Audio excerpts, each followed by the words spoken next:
Look, a lot of our elected officials are uninformed. Okay, is there any kind of introduction, or are we just plunging in and then you guys will...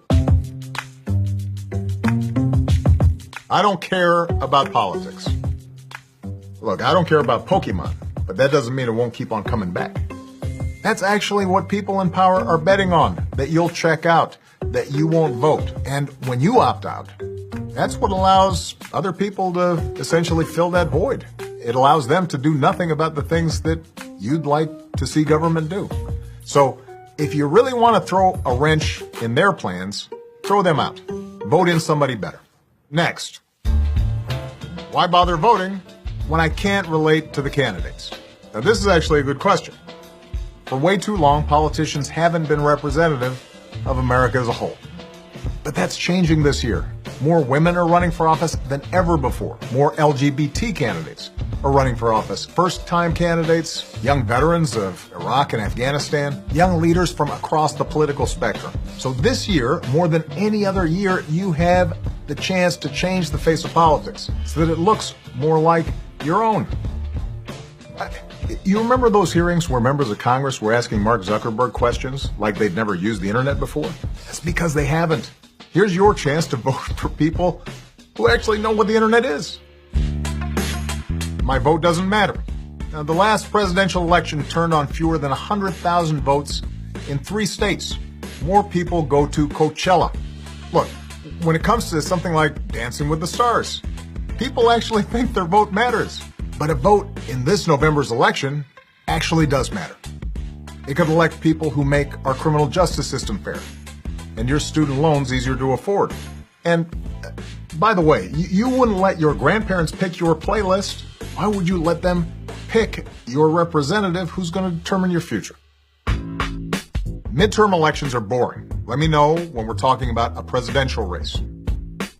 Sometimes these elections are even more important than a presidential race. This November, 36 states are picking governor. Every single spot in the House of Representatives is on the ballot.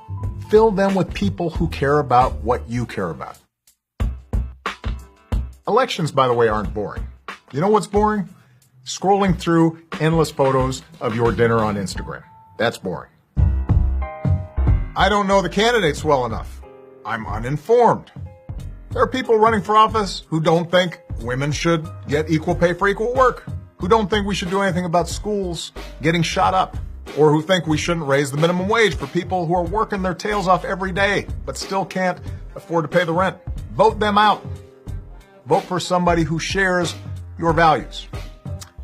Also, this thing has something called Google. You can't use Google to figure out which candidates on your local ballot think that the earth is flat and climate change is a hoax. Google is super easy to read. I don't know where I'm supposed to vote. This one's easy. Do you know your address? If you do, just go to vote.org. Plug in your address. It'll tell you where to vote. It's that simple. There's no joke here. Which is, there shouldn't be, because it's just like pretty simple. All right, next. I don't have time to vote. I understand that it's not always easy to find time to vote on a Tuesday.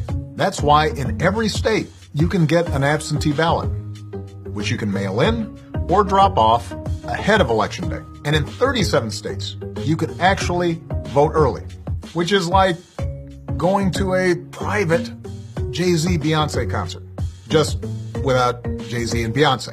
But take some friends anyway, beat the lines, because like most things, voting's more fun when you do it together. Share the video and tell your friends to vote on November 6th. It's a wrap. It's a wrap. You know, I'd stay for the wrap party, but I've got other stuff to do.